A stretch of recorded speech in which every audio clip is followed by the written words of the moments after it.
Hey everybody, I'm recording our 2025 year-end video where I'm going to go over our best deals, our worst deals, how much money we made on our good deals, how much money we lost on our bad deals, and just show you guys, what it looks like behind the scenes of our operation. My goal for this video is really just to teach you guys, whoever's watching, what's possible, the risks that we have when we do this business, and if you're a wholesaler, a realtor, or somebody in the industry, you can see how hard we work to make this thing run every day. And hopefully I inspire some people. I've been doing this video several years in a row, so if you watch this whole video or even part of the video and you want to see previous years, I have them on my YouTube channel. You can go see the videos there, and hope you guys learned something from this, and I'll get into it. So our best deals, we did 8 deals. Our best 8 deals on this list are total for 1.5 million in gross sales or gross profit. In previous years, we've had 4, 6, 8 different deals at a time, like over $100,000 in profit, and every one of those deals are super unique. And every year I look at it and I'm like, we got lucky on that one.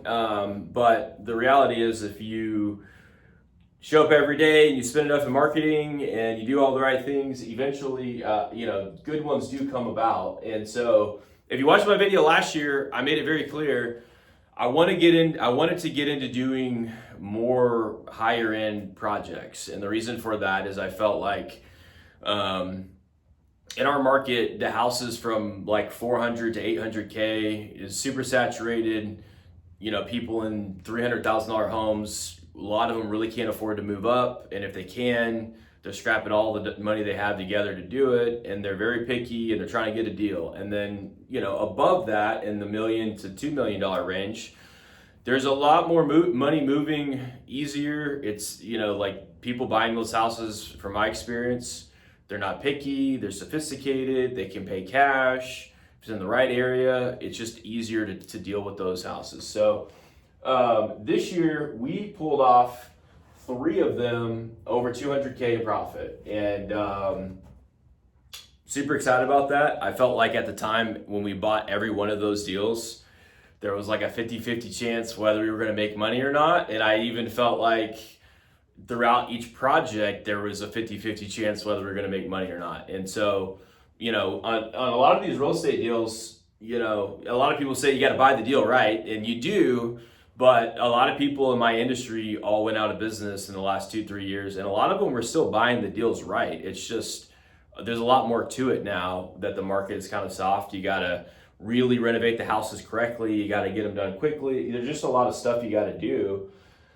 And so I'm really proud of how we executed these. I'll go through them. Farmers Branch, I posted that deal. Y'all probably seen it. We owned it for about a year. It took a really long time.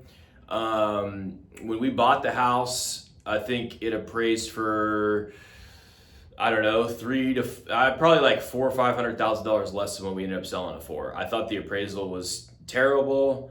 There really never been a house on the street sell for above 1.5 million. And so when we bought originally we contracted the house, and it was this crazy situation. We had to close it in 4 or 5 days. Once we actually got the executed contract, we'd been working with the homeowner for 30-45 days prior, and there was just a lot of back and forth, other buyers involved, and she had kind of signed our contract, but it wasn't fully executed, and took another deal. And then, long story short, it ended up with nobody else could close. We had to close it in 4 or 5 days before the foreclosure, which is pretty risky, knowing the house, it's like a 7,000 square foot house with who really knows what's wrong with it at the time. But we did it, and we just worked through doing the craziest renovation we'd really ever done. It's a multi-level home. It was on a creek. It had all kinds of stuff. And we just worked hard to really do it right and take our time rather than just trying to rush it and not get everything done right. So we just hired really good people to fix drainage issues and other issues with the home just to make it right. I think we spent like 40 something $1,000 on landscaping alone, and the house looked great. So that house, we ended up selling it for I think 175, 250 above anything that ever sold on that street. And well, not just that street, but like that whole neighborhood really capped at about 1.2 in resale value. And the street itself was backed up to a creek, and there was other houses on that street that were higher than the rest of the neighborhood. They'd sold for 1.3, 1.4, 1.5, and we basically set the highest comp. And I really think the team or the family who bought it still got a pretty good deal. I think the way the house turned out, it's without looking at comps, if you walked it, you would think it's like a $3 million house. It's just the most unique, cool house we'd ever seen or bought. So that one was awesome. Next house was a house in Flower Mound golf course. Just a lady who had husband passed away. The lady had owned this house, had a ton of equity, and she was just ready for a change. We did a really nice renovation on that house. Nothing, we didn't move walls or do anything super custom. We just took our time and got all the right selections, for the neighborhood, and made it really custom. So that house, we ended up selling it. We ended up selling it for less than what I thought we would sell it for. And actually, the tax records were about, I think, like 3,300 square feet. Right, we bought it from the original owner, and it's pretty common if you buy a house from the original owner for the builder to submit plans to the city for 3,000 feet and then tear down a wall and build a game room or something, and it's not actually on the tax records. That's pretty common. It's not that common, but out of 100 houses, we probably get 2 or 3 of them that have that, which is fairly common. And the reality is it's going to affect the value by 50 to 100K sometimes, depending on the price per foot and the area and stuff like that. So this house in particular, I think we thought it was 4,000 square feet. We had an appraiser measure it. He said it was 4,000 square feet. We thought we could sell it for like 125. There was another house listed on the street for 125. We knew we had good margin, so we chose to list it for 1,175. We initially had a good amount of interest. We got a contract, I think like 5 above our list price within a week. And this house just sold like 3 weeks ago, so this was not long ago. And then we had it appraised, and the appraiser says, "Hey, where'd you get this square feet?" We didn't have it appraised. The buyer's appraiser called and said, like, "Hey, do you have a drawing? I'm not getting the same, square feet on my measurement."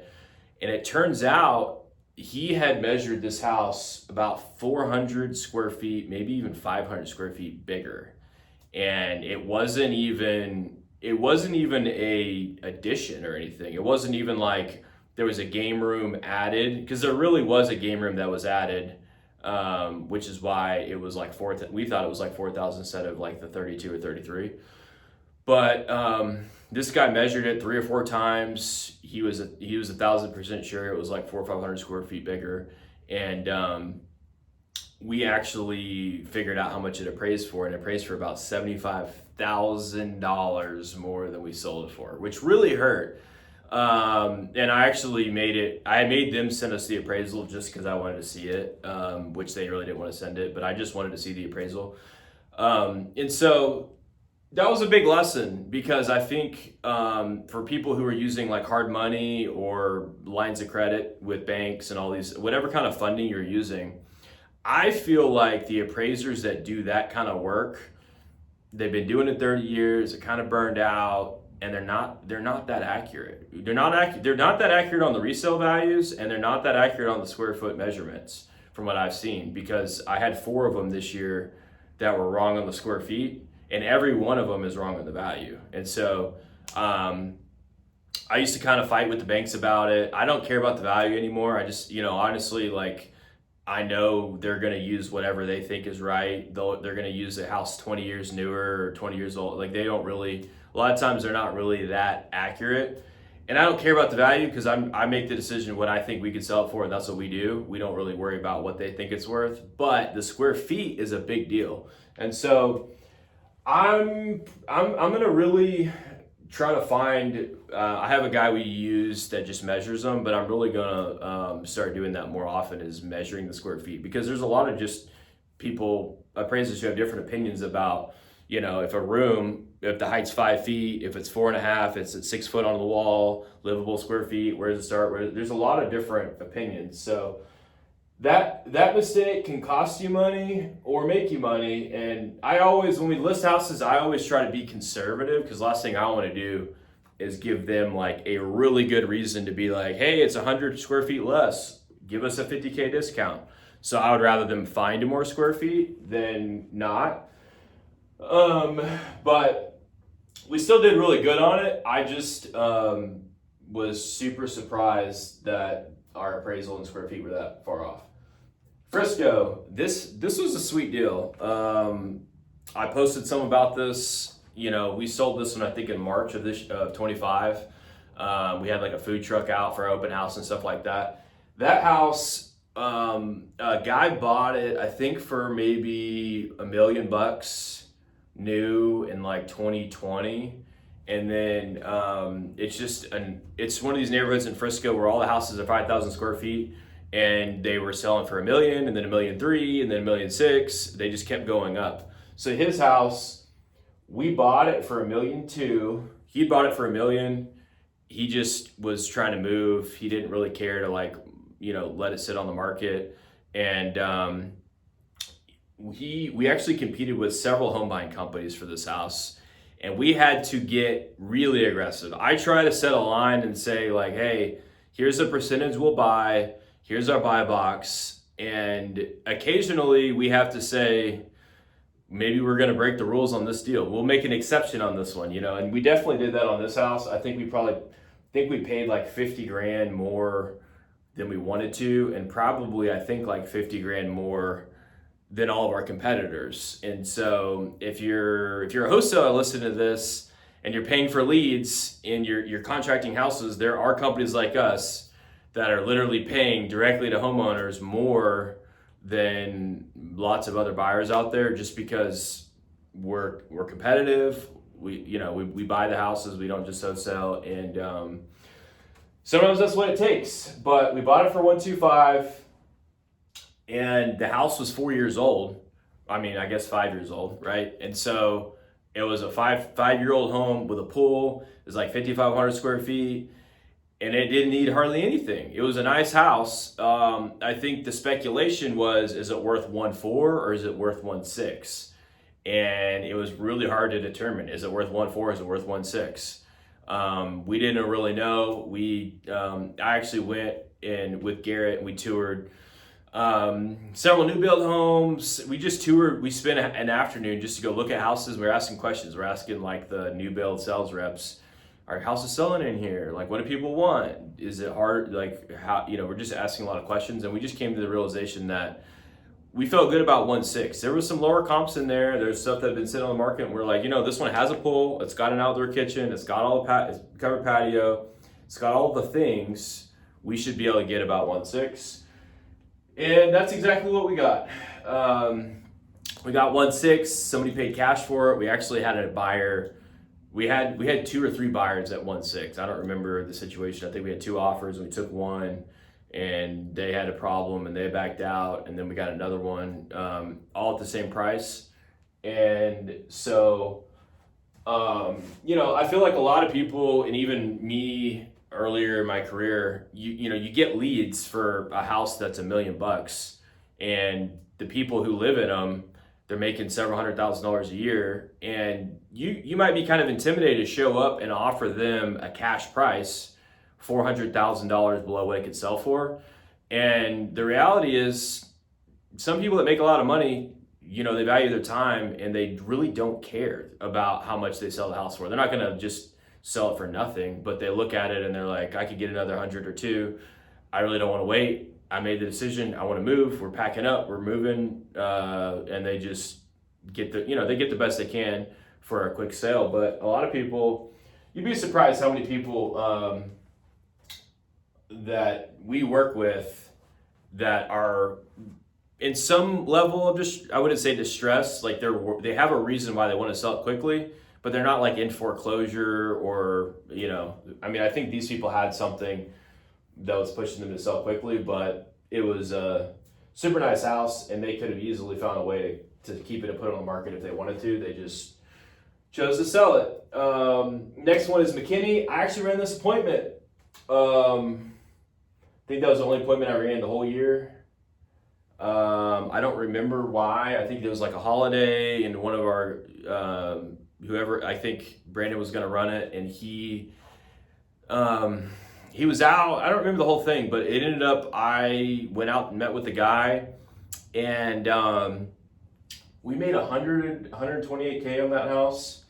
And I honestly didn't, I mean, I made an offer that I thought was actually kind of high because really, I think we bought the house for like 400. We ended up selling it for like 620 and we didn't do anything to it. Really, the reality was it was like a 450 resale neighborhood in McKinney over there by Costco. And this house was bigger and it had a 3-car garage and had a double lot because it had a like easement and had a swimming pool that backed up to a creek. And all the other houses in there were like they're like 450, but they were like maybe a little bit smaller. But they're really, I don't think there was anything that ever really sold in there like above 450 to 475. Maybe there was a 500 house that had sold a year or two prior. So I think the guy wanted like 400, and I was looking at it, and I'm like, I think it's kind of aggressive, but maybe if we can sell it for like mid fives. Anyways, we redid the house. I felt like it looked super cool, like the floor plan was great. And for whatever reason, we really pushed the numbers. And I think we got somebody like first or second weekend. And I think they paid ask price or maybe a little more. And the house actually appraised. So it appraised for, I'm guessing, $100,000 more than any other house that sold in that neighborhood. And so I think, I feel like that house, we did get a little lucky on it, but I think, a lot of our competitors, you're looking at like Zillow, you're looking at all these things, you're making offers quickly, and there's just something about going to the house, looking at the comparables, and getting, really into the weeds before you make a commitment on price to know, okay, well, maybe we could sell this house for $100,000 more than all the other houses in the neighborhood potentially. And that's what we did. So that one was super cool. Allen, that was a house that we, a guy had owned it for like 25 years, and we made $111,000 on that house. And I feel like he wanted to close, I think, in less than 2 weeks. I think it was like a week and a half. And honestly, we've been getting that a lot. Used to, it seemed like people had more time, but it seems like now there's a lot of people who call us at least twice a month that it seems like we're making a decision to buy a house and we're closing in a week or maybe a little bit over a week. And oftentimes it's another buyer fell out, maybe 2 buyers fell out, maybe the buyer fell out and their next house is closing. There's a lot of reasons why, but that's why we got that one for such a good price. Buyer fell out. There was really nothing special about it. It wasn't like we sold it for more. It was very clear that we were getting a really good deal because we had to close it in like a week and a half. There was no utilities onto the house. We couldn't really do any due diligence. It had a green pool. It had a lot of unknowns, and we just got that one for a good deal. Frisco, that was a $100,000 profit house on a Frisco referral deal. And that deal, it was just a regular renovated, close to 3,000 square foot house. I think we moved some walls, made a game room, did all the cool stuff that we normally do. And for some reason, We got a lot of activity because it had a pool, and we got offers over ask, and we sold it really quickly. Which, if you're listening to this and you have listings that have been sitting, it's kind of odd. I mean, obviously we did a lot of houses this year, and I'm putting the best ones on the board. But it seems like, the fully renovated homes with a pool in good areas, they still move quickly. And if you price them aggressively, you can still get a good amount of activity. I think, we signed contracts on 2 or 3 houses in the last week, and a couple of them, I mean, almost all of them had multiple people trying to get the houses at the same time because we priced them fairly aggressively. It's not like we're getting offers above ask price, but the right houses do get a good amount of activity. Forney, this one was crazy. This is another deal that, oftentimes I feel like in this industry, we do a lot of marketing, we get leads, and it's easy to judge the lead before you really dig in, right? And Brandon on our team, there's another Brandon on our team for those that don't know. He crushed it on this deal. Basically, somebody had bought a house in Forney for around 600K. I don't remember the exact number. And the neighborhood had just totally tanked. It was a neighborhood where there was like 2 or 3 streets where all the houses sold for like 600K. And then they built a bunch more streets, and those houses sold for like 500. And then they built a bunch more, and those houses sold for about 400. And so you had a few streets of these houses that sold for 600K in Forney, and their houses were only like 4 years old. So the family had moved from another state. They had a whole bunch of equity on the house. Like, they had bought a house and made hundreds of thousands of dollars on that, and they paid cash for this house. I think they were moving somewhere. They're moving out of state. They really were not wanting to like list it and wait because they were moving. A lot of people who move out of state, they don't want to do a listing or an ovation or anything that's going to take time, because in their mind they're like, yes, I can get more, but the downside, the risk, I don't want to risk having to come back in town. I don't want to be dealing with this. And I think that was their situation. So basically, we bought a 4-year-old house for about half price. Actually, I think it was less than half price of what they bought it for. We bought it for 300K. And this house didn't need a thing. It had upgrades. It was perfect condition. It had lots of landscape in the backyard. We just made a low offer because I actually thought it was going to sit on the market for a long time. Because if you look at Forney, it's just littered with all of these houses that are sitting on the market. They're old rentals. A lot of these HOAs are trying to get the rentals out of there, so all these hedge funds are dumping the houses on the market. They're cheap houses, and I just really didn't think it was gonna. I mean, there was houses everywhere for sale in that neighborhood, right? So we listed it. We bought it for 300. I think we listed it for high threes. This says our net was 76,000. With the intent, like, it's going to sit on the market. We're going to have to reduce a few times. We're going to give the seller credit. I don't really know. The HOA was crazy there. The HOA literally tried to prevent us from buying it. They're like, we don't allow investors to buy. We're like, look, we're not, I actually had to go there personally. The owner of the company, for this HOA, had to personally go there and fill out a form and basically sign a notarized document that says, I will never lease this house out. And if I let it sit vacant more than, I think, 60 or 90 days, they were going to charge us $2,000 a month, which was really odd because the neighborhood was just covered with all these vacant houses sitting on the market that weren't selling. I'm like, I know they're not charging these people, but they were just confused at why we're buying it. They're like, why would they sell it to you and not put it on the market? And we tried to explain. Some people just want to sell to an investor. They literally didn't understand. They're like, well, it's not a foreclosure deal. We don't understand. But anyways, we listed it. And basically, the person who bought it, I think they lived on the street. I think we listed it for around 400. They had their house listed for like 550.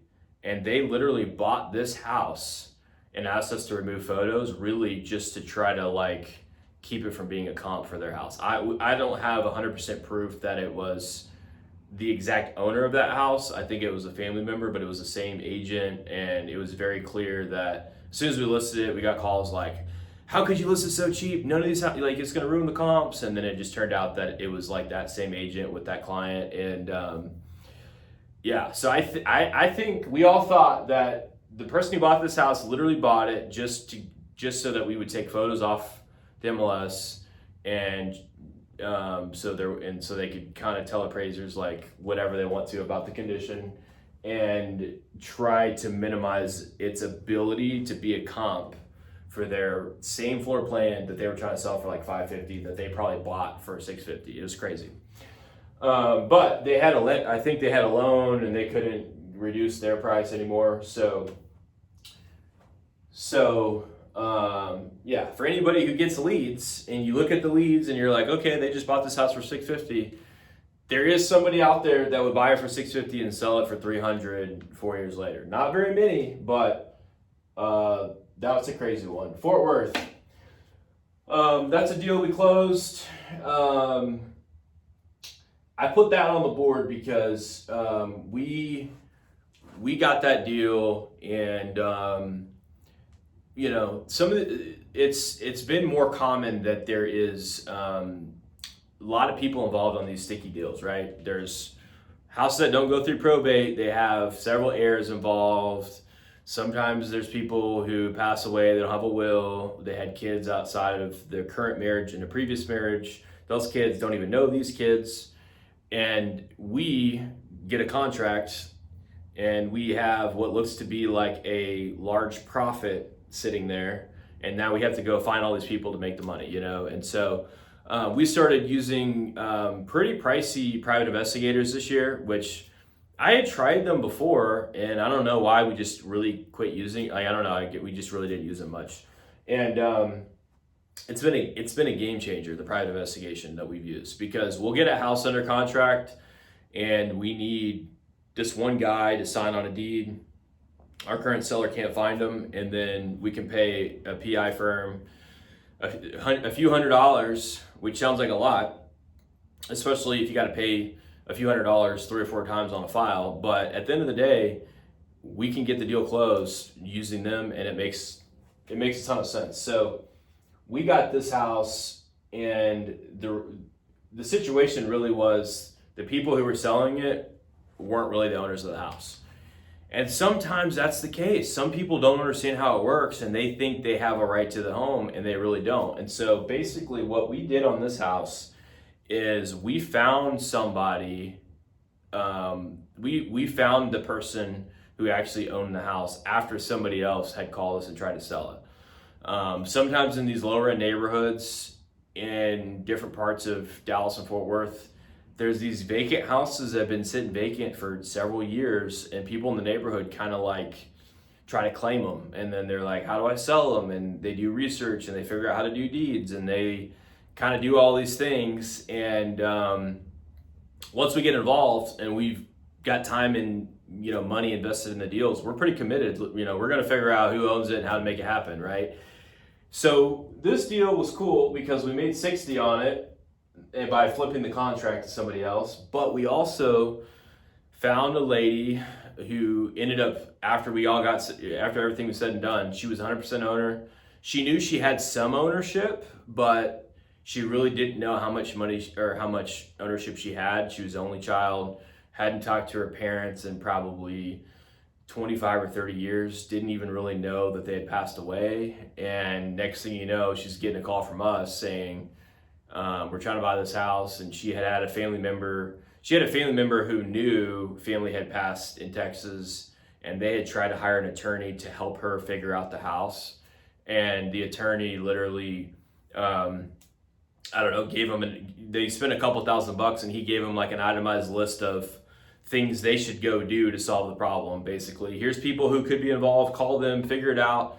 And so we were able to, I think we got our attorney involved, but we didn't need to sue anybody. We didn't need to go to probate. We just kind of worked through it the way we work through the transactions. And this lady was able to get 100% of the proceeds, and we got the deal closed. So I think that was a first for me, where we have a house under contract with somebody who really doesn't own it and was trying to pretend like they owned it, and then we found the owner who was happy, ready to sell it. Like, I'll sell it tomorrow, and we made it happen. And so that was the first for me. Super proud of that. I think that using the private investigators helped us a lot this year. What else we got? So going over some stats, we closed 252 deals this year. We sold 208, and we have 44 in inventory right now. So we're really on target to flip 70 to 100 houses a year, and that's kind of how we've been doing it for a while. And so to do that, we got to own 40 or 50 of them at a time. Sometimes we'll get down to 30. If we get over 50, it's kind of a problem, especially when it gets really cold outside or there's a storm, and suddenly it's like you got all these vacant houses sitting around. But those kind of our stats. If you look at our previous years, those numbers are all about the same. From 2020 to 2025, every year we have wholesaled a little less and flipped a little more. That's just kind of like the reality of where the market went. Several of these deals on the list we attempted to wholesale, or maybe we had a contract out to wholesale them, but lots of investors in the market who aren't doing a lot of volume or don't have a lot of capital are getting squeezed this year. It's no secret that a lot of margins got squeezed, a lot of houses are sitting on the market, and so our goal is to do more flips really next year than this year. Going over the bad deals, man, these are some pretty tough ones. So we bought a condo in Richardson that we lost $20,000 on, and it was basically a total oversight on our part. Basically, the condo, I don't remember all the numbers. I think we bought it for like 140 to 150 at the time. There was a bunch of condos, not a bunch. There was 3 or 4 listed or had sold in the 180 to 200 range. So we had got under contract.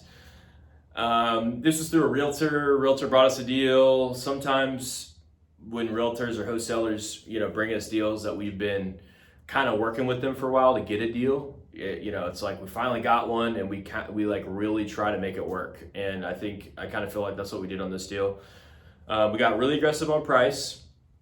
And then at closing, we had our HOA, resale packet that had a whole bunch of stuff. I look at them. I just don't look at them the best I really, as detailed as I really should. And this was a really good lesson for me to learn. But basically, sometimes when you sell a condo, there's an assessment. It's like $2,000 or $4,000 or something like that, right? There's an assessment because they put in a new pool or they put on a new roof. In this case, there was on the resale certificate, it said $200 a month charge for assessment. It's really all it said. And we didn't really think to even look into it, right? Which is like, okay, maybe there's like a pool or something that got put in, everybody's paying it, what's the big deal?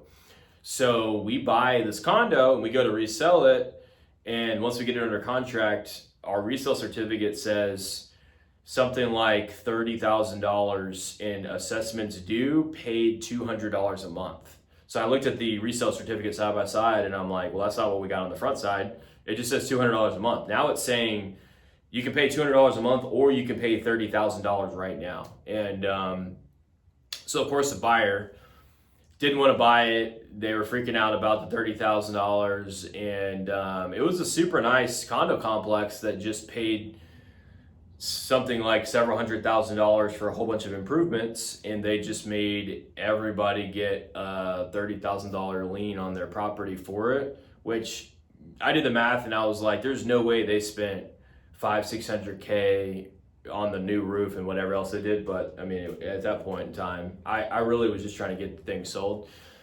So talked to attorneys, talked to title, talked to everyone involved. I just made a decision, this is really our fault. We really just need to sell it. And we negotiated the buyer, I think, to pay half. So they paid half of it. So we lost 20 grand. And I think we only reduced the price by like 17K. So we were already not going to make money, regardless of this HOA thing, because the condo complex was, the condos in there weren't moving. They weren't selling. They weren't selling because everybody knew about this HOA lien thing, and we didn't know about it. And so we had dropped price, and we had priced it to a point where we were just going to break even, basically. And then, of course, we learned we were going to have to pay $30,000 after we'd signed a contract to sell it for break even, and then that's where we got to negative 20. That was a good lesson to learn. I think condos are tough if you're doing real estate and you're buying and selling. Condos, there's just an extra layer of complexity when you're buying condos, and it's almost like you need to have knowledge of that complex, the neighboring complexes, like what's going on to even get comfortable buying them right now. There's a lot of things that can happen where somebody can buy it and they can't get financing. There's just a lot of stuff that can happen, and it can change why you're under contract or why you actually own it. And so I think if, for most people out there who are real estate investors, I'd say stay away from condos. Lucas, this house we bought from an NFL player. It was a house on 2 acres, super nice, near Lake Lavon. And when we got it from Realtor. It was like, man, this is a killer deal. We're buying it for what it almost looked like land value was. Lots were listed for like $650 for 2 acres. I think we bought this house for below $7, right, for a 3,800 square foot house in Lucas on 2 acres. Well, we ended up losing $5,000 on that deal, right? We lost $5,000 on a house that we bought that's new construction. We had bought it for the price he paid for it in like 2020 or 2021. So that we lost money on that deal, not because we overpaid, but just because we didn't execute well. And so basically what we did is we listed that house probably like 100K too high. And there wasn't really any comps, and I'm looking at it, there's a custom builder across the street that built some like $1 million, $1.5 million houses, and our house, it was a different style house. It didn't fit the $1 million houses in the neighborhood. It was clearly like a super entry-level build with nothing special about it. That was just one of the first ones in this neighborhood. And everything else was like nice, custom, that had all these things, right? So we looked at it, we're like, well, we did a good renovation. I bet we can get similar prices, similar price as the rest. Let's just try. So we listed it. So I don't remember all the timelines, but I would say we owned that house for at least 6 months. The HOA fined us probably $6,000 or $8,000 while we owned the house. It was the craziest HOA situation ever, but basically there was like some trees that they didn't like in front of the house. We had replaced them, and they had gone out and measured it, and it said, our bylaws say trees have to be 2 inches, and your tree is like 1.5 inches in diameter. And I'm like, why are they really measuring the diameter of the tree? And so I actually just ignored it because I was like, these people are crazy. We're not going to pay, a $3,000 fine because our tree diameter is, 1/2 inch smaller. And I went through the neighborhood, and like our trees were literally the same as everyone else's. Well, it turns out they can really hold it to you. So basically, before closing, we ended up replacing the trees and paying the HOA like $6,000 or $8,000, which is crazy. Definitely learned a lesson there. Don't fight battles with HOAs because you're probably not going to win, especially when you sign documents acknowledging the rules that you broke. So, but regardless, we should have made money on that deal. We should have renovated it like the same way and then just listed it at a really affordable price. I mean, not really affordable. We probably could have made at least 40 or 50K on that house had we listed it for the right price. People got aggressive on trying to get it from the first or second week.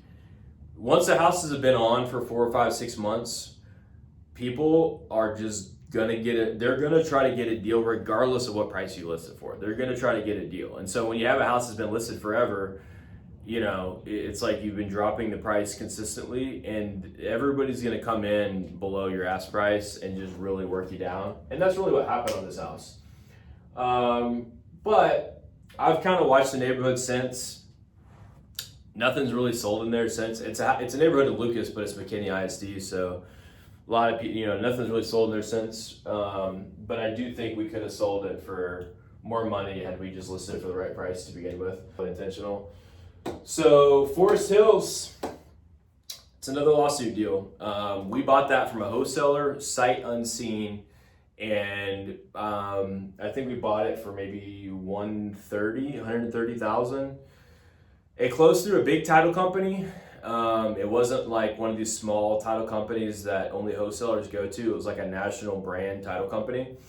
And basically what happened is the dad lived in the home. He had the same name as the son, who was a junior.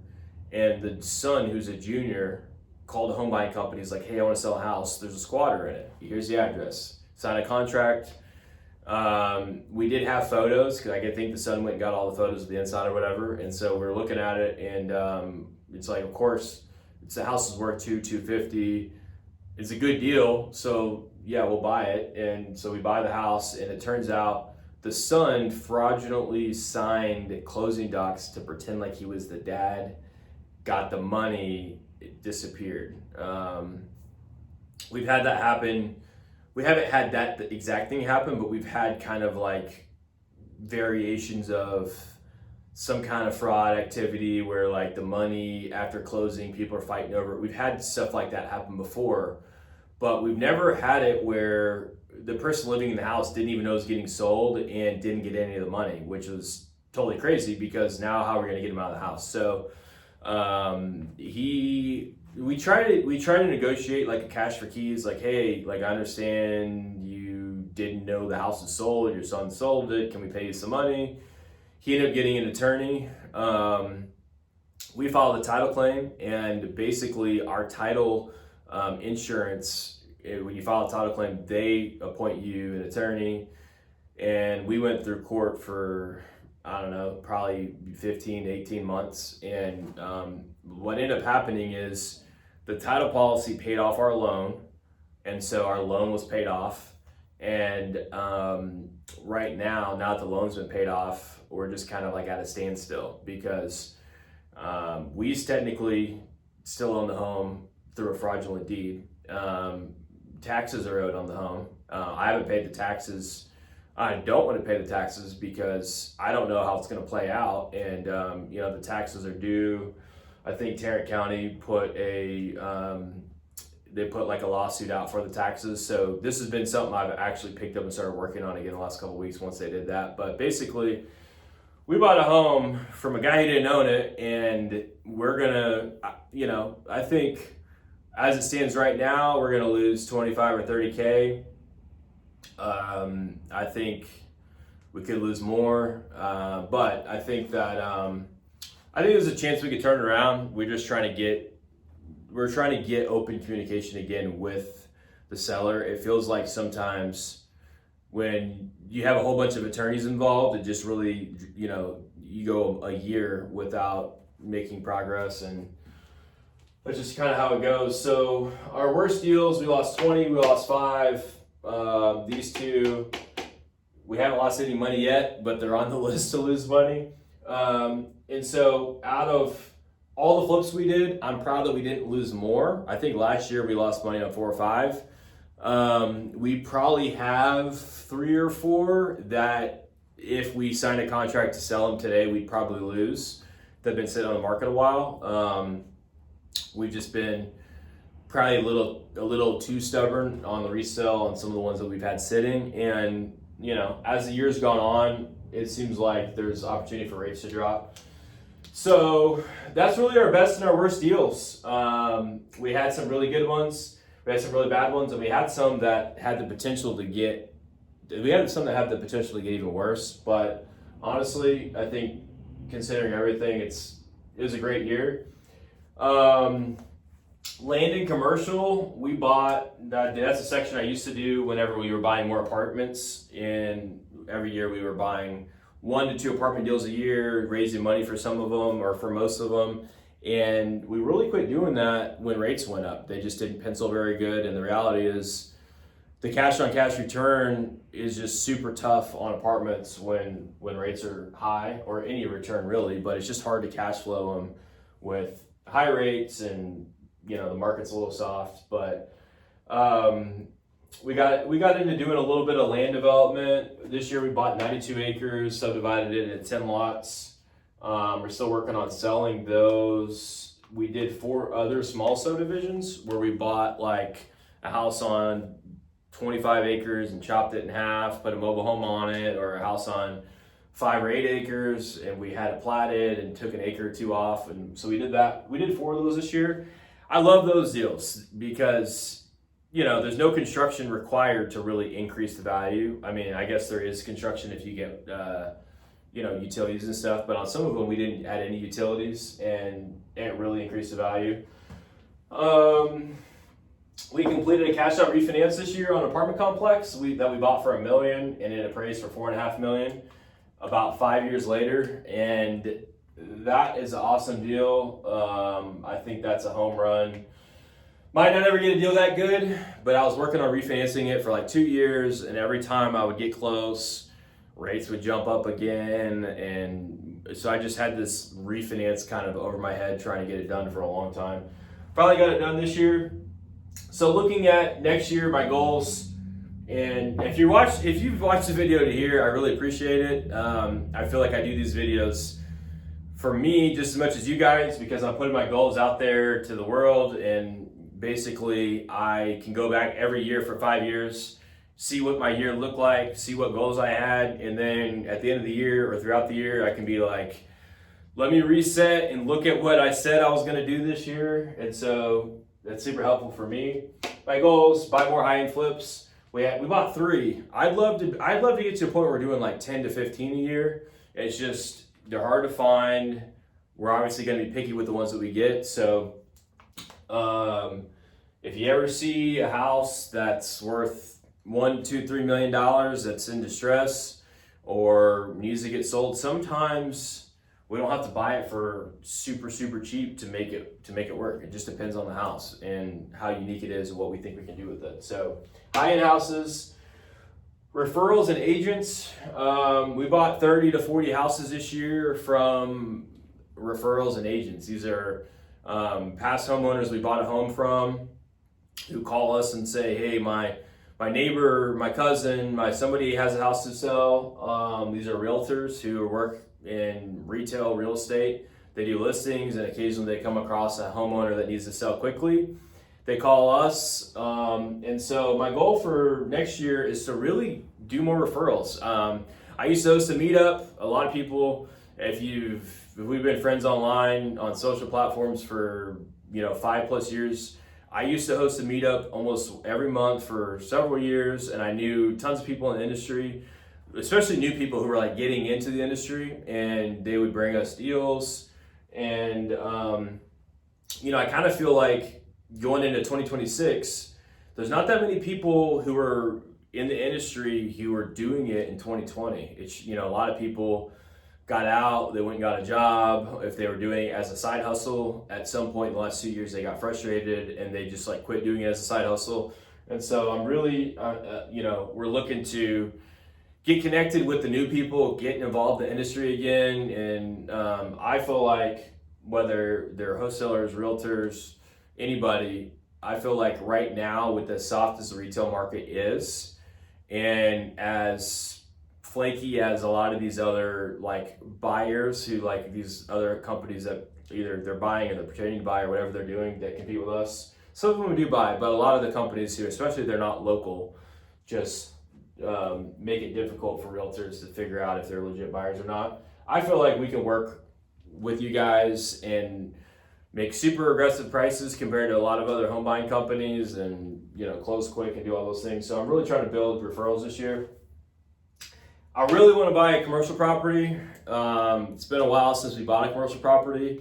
I kind of feel like rates are going to come down a little bit, and sellers who've been holding on to commercial property for 2-3 years, they're kind of starting to say like, okay, I guess I'll go ahead and sell it now. I feel like there's going to be opportunity this year to buy something, so I'm looking at buying some sort of commercial property, likely an apartment complex or two, if possible, but we'll see. But that's really my goal, is to buy something commercial that we can do a cost segregation study on, own it long term, get it for a good price.